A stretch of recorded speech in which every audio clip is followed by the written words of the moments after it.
But look, you know why we're here. We're doing our draft position analysis. We covered the quarterback, we covered the wide receiver and the running back, the interior and tackles on the O line. Now we're gonna hit two groups today. We'll first hit the tight ends. Secondly, we're gonna hit the edge rushers as we start with their defense. But like I mentioned, we're starting off tight ends, and I'm gonna be honest with you. You and I talked before this show about some of the tight ends that were picked up last year. You know, Charlie Kohler out of Iowa State, Isaiah Likely from Coastal Carolina. We got Cole Turner, who did not pan out for us. Jake Ferguson in Iowa, I think with the Dallas. Like, there are a number of guys that came in, but nobody really kind of, unless you're doing something like this where you're diving into it, nobody really kind of wowed you last year. Yeah, they were all kind of second, third string guys. I mean, Ferguson was probably the most productive. Isaiah Likely had the best stretch when he took over for Andrews when Andrews was out in Baltimore. But I mean, like, he looked solid. Ferguson looked solid in the time he was in. James Mitchell, the little bit he got in for Detroit, looked solid. Like, nobody really gave you that, like, wow, they're going to be the starter kind of vibe, though. Likely probably would if he wasn't playing behind Mark Andrews. But everyone else, Cade Otton, we forgot. It was all these guys kind of like clumped into the middle of the draft there. I like what Cade Otton did. He's probably going to be the starter, unless, I mean, there's a few guys in this year's draft I would take over him personally, but. Yeah, when I look at this year's draft, I for me, it's just more of a confidence thing. I feel more confident with the guys that I see, and it starts with the top. You said you could just go to the top 10 tight ends in this draft, very loaded this year. Yeah, oh, absolutely. I'm not sure. I see Chig Okonkwo, the guy from Maryland last year that went to Tennessee. That's the guy. He's not that dynamic receiving threat, right? But I think didn't he have a big pro day or something? Like his combine was good last year, where he was very good athletically in the pre-draft process last year. Oh yeah, absolutely. So but hey, you alluded to it, Johnny. We are actually going to go into our top 5 and kind of into our top of the list. I mean, I think there's only one name that really leads this list, and we've talked about him for a while. It's Michael Mayer. 6'4", 249. He ran the 4.7 40. And I mean, over his last couple years, I think he's accumulated like over 2,000 yards receiving. This guy, I mean, quickness, size, natural instincts. This guy is just elite. But I've heard people say that they're not maybe trying to take him so early. What are your thoughts about Michael Mayer? To me, he is the best tight end in this draft class. A lot of people are saying he shouldn't be the first off the board. A lot of people are looking at Dalton Kincaid from Utah. Yeah. That's more because of what a lot of these offenses are wanting out of their tight ends now. They're wanting the Travis Kelce's, the Kyle Pitts, the receiving tight ends. And Dalton Kincaid is the better receiving threat of the two, no question. But Michael Mayer fits what a lot of these, like, Michael Mayer fits what Detroit's trying to do with their tight end, what Green Bay is trying to do with their tight end. Like, all these teams that, like, San Francisco, all these teams that are using their tight ends as blockers, because that's who Michael Mayer reminds me a lot of, is George Kittle. He's a solid blocker, good getting out in the passing game. He's a guy that's not great at anything, but he's really good at everything. Right. He should be a top 15 pick. I've heard if the Lions see him there at 18, they're taking him. Really? I've been starting to hear that.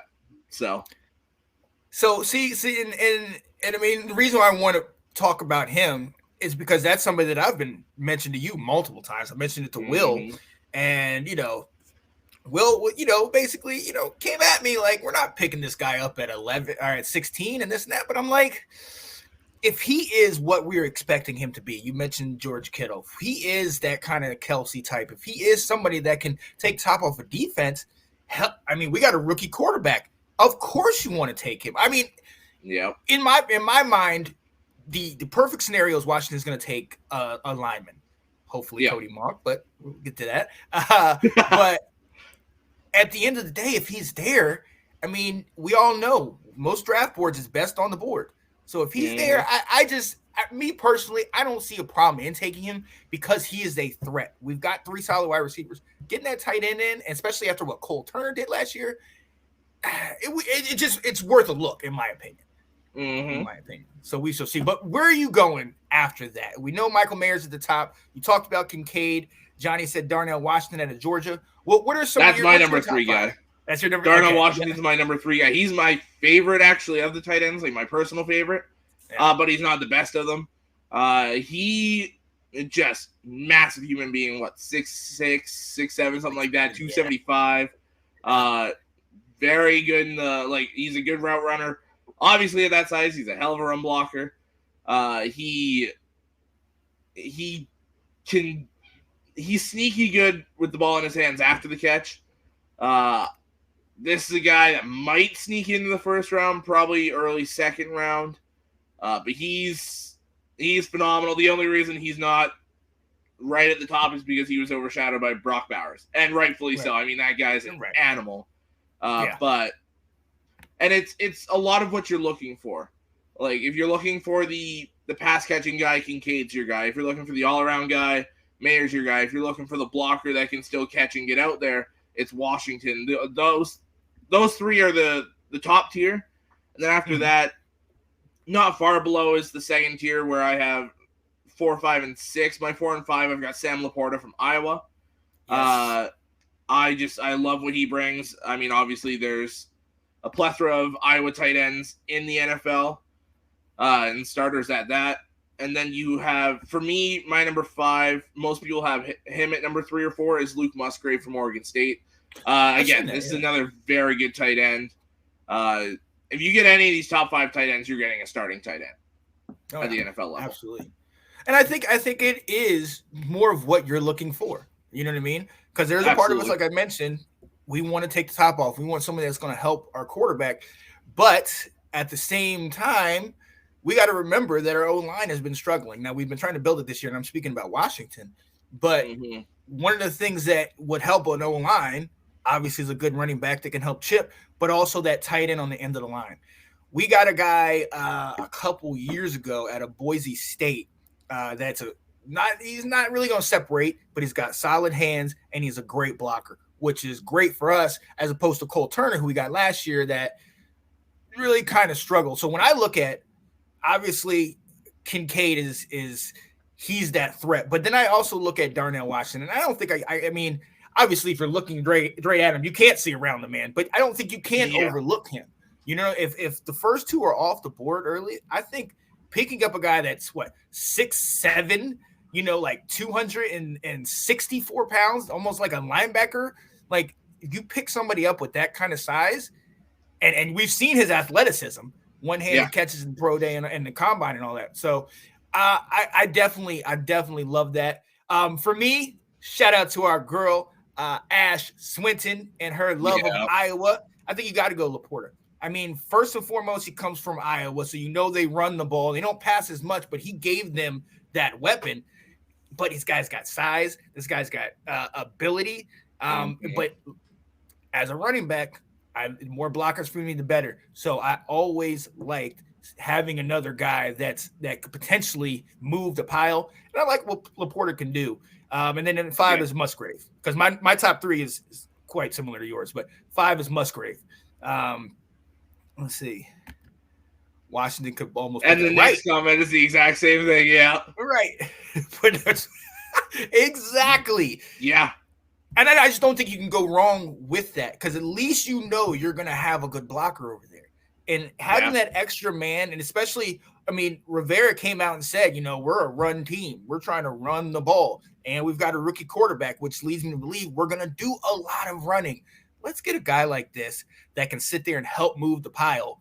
And then, hey, if he's at the goal line, he can out-jump everybody because he's 6 foot flipping 7, or he can out-body everybody because he's 200 and almost 70 daggone pounds. So, Darnell Washington has definitely moved up on that list, and I'm excited to see what he does. All right, so we've looked at that. We've looked at the top top of the list. Those are the guys that everybody kind of sees. You said you're 6. You had a Musgrave in there. Tucker Croft, I've seen show up. What about your my guy? 6? Yeah, he's your 6. Tucker Croft. Yeah. Schoonmaker is my 7. Okay. Now, Yeah. speak to me about him. Is he? I mean, I know he's strong and he's athletic. But what is like? Is he a good catcher? Is he mainly a lineman? Like, what are your thoughts about Schoonmaker? If you're looking at just players in this draft class, he's a lesser version of Michael Mayer. He's the guy that is a good run blocker, good route runner, good hands, can move with the ball after. He doesn't do it as well as those top guys. Gotcha. So he's definitely a day 3 guy. He'll go probably round 4, round 5, maybe round 3, but it's a guy that'll compete for a starting spot. And if not, he gives you good depth. He's got the ability to do it all. I love what he did for us.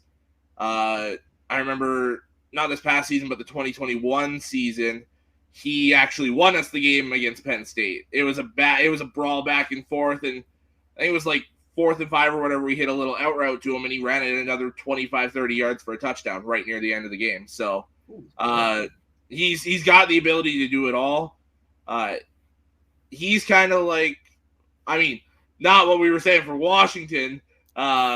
He doesn't need to put on the weight to be the 6'0" lineman, but I think he needs to be a little bit heavier just to be able to have that size to move people around at this level. But I love what he brings to the table. Oh, yeah, absolutely. We have a question for our host from Restoring the Roar. Who y'all think the Detroit Lions draft at 6 and 18 if they stay there? And look, I've been scrambling my brain. My guy has been sitting here going through over and over different mocks, so I'm eager to hear this, man. What do you think, man? So, obviously, it all depends what happens in front of us. I think it's quarterback at 1, quarterback at 2. I think it's quarterback at 3 and 4 as well. I think Tennessee is going to trade up to 3 with Arizona, get their guy, jump ahead of the Colts and take Anthony Richardson. And I think the Colts are just going to take Will Levis because that's the last quarterback left. And then Seattle's a total wild card, just like the Lions are right now. Especially if the 4 quarterbacks are off the board, they're going defense. But do they go Tyree Wilson? Do they go Will Anderson? Do they take the chance on Jalen Carter? Yeah. I think Seattle would probably go Will Anderson. So I think at 6, you're looking at Tyree Wilson, Jalen Carter, or one of those corners. Christian Gonzalez, Devon Witherspoon. I think it's a little early for the corner, personally. I still think this is a franchise that could get the most out of Jalen Carter. I think this is a team that could deal with Jalen Carter's off-the-field stuff if he still has it coming into the NFL. And talent-wise, he's the best player in this draft. Yeah. So, to me, take the stab at it. And then at 18, like I said earlier, if Michael Mayer's there, I'm hearing that the Lions are taking him. I'm looking at if Quentin Johnston's still there, Osiris Torrance potentially finish off the O-line, or one of those corners if they're there. The Gonzalez, Devon Witherspoon, Joey Porter Jr., one of those guys.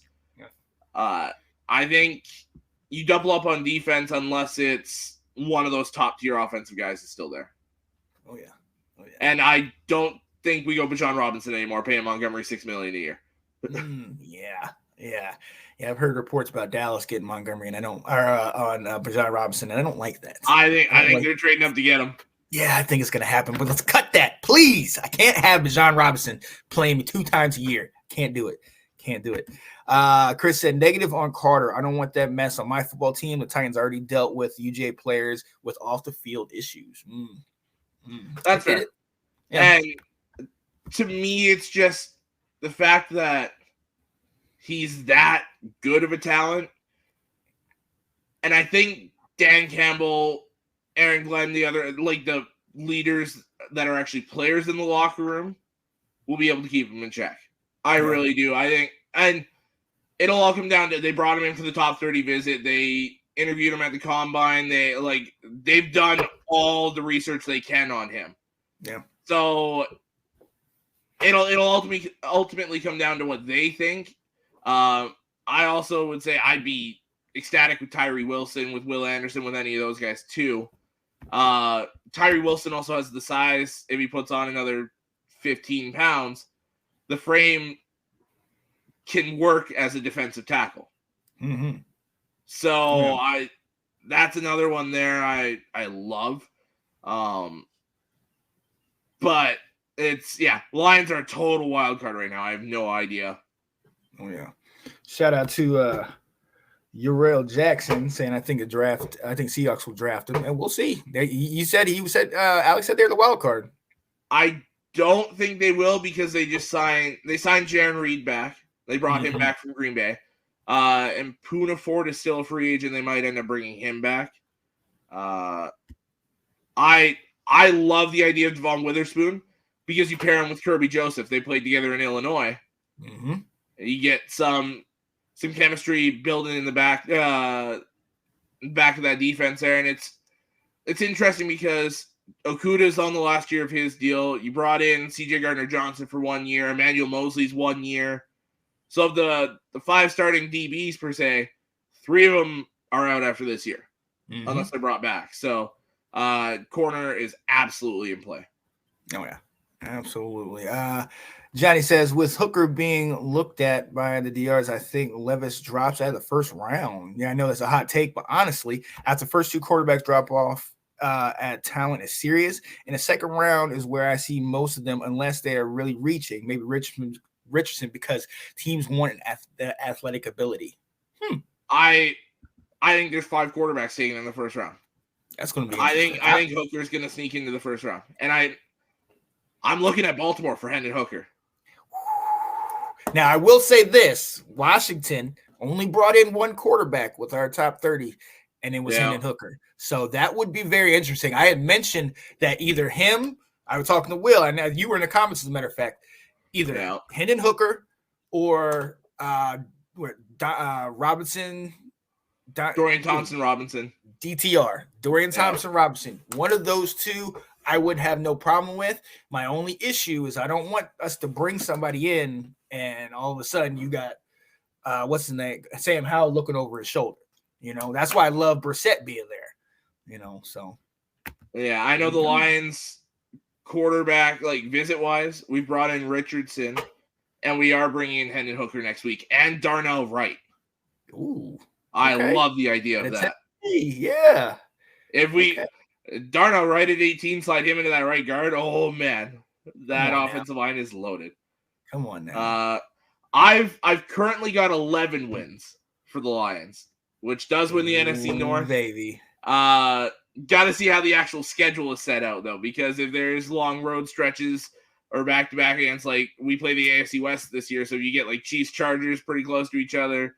Games like that, it could lower down to 8-9 wins. But I think it's 11 is where I'm at. All I care about is if we meet you in the playoffs. Yeah. Game time. Yeah. You might have a show that week.